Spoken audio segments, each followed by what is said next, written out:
കോതമംഗലത്ത് വീട്ടമ്മ വെട്ടേറ്റു മരിച്ച നിലയിൽ കോതമംഗലം വെറ്റിലപ്പാറ രാജീവ് ഗാന്ധി കോളനിയിലെ സിനി ബിജുവാണ് മരിച്ചത്. ഭർത്താവ് ബിജുവിനെ കൈക്ക് പരിക്കേറ്റ നിലയിൽ ആശുപത്രിയിൽ പ്രവേശിപ്പിച്ചു. നിഷയാണ് വിവരങ്ങളുമായി ചേരുന്നത്.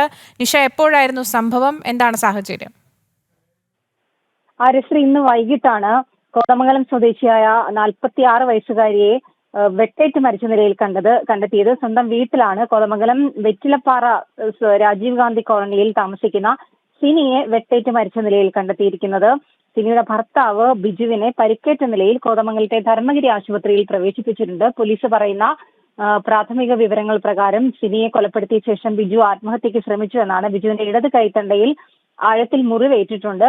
ഉടൻ തന്നെ പോലീസ് സ്ഥലത്തെത്തി ഇയാളെ കോതമംഗലത്തെ ധർമ്മഗിരി ആശുപത്രിയിൽ പ്രവേശിപ്പിച്ചു. കോതമംഗലം പോലീസ് സിനിയുടെ മൃതദേഹം കോതമംഗലം താലൂക്ക് ആശുപത്രിയിലേക്ക് മാറ്റിയിട്ടുണ്ട്.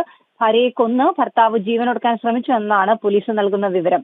ആര്യശ്രീ, വ്യക്തമാണ്. കോതമംഗലത്ത് വീട്ടമ്മ വെട്ടേറ്റ മരിച്ച നിലയിൽ ഭാര്യയെ കൊന്ന ഭർത്താവ് ജീവനൊടുക്കാൻ ശ്രമിച്ചു എന്നുള്ള വിവരമാണ് ഇപ്പോൾ നിഷ നൽകുന്നത്. കൊച്ചിയിൽ നിന്നും എന്തായാലും ഭർത്താവ് ബിജുവിനെ കൈക്ക് പരിക്കേറ്റ നിലയിൽ ഇപ്പോൾ ആശുപത്രിയിൽ പ്രവേശിപ്പിച്ചിട്ടുണ്ടെന്നുമാണ് ലഭിക്കുന്ന വിവരം.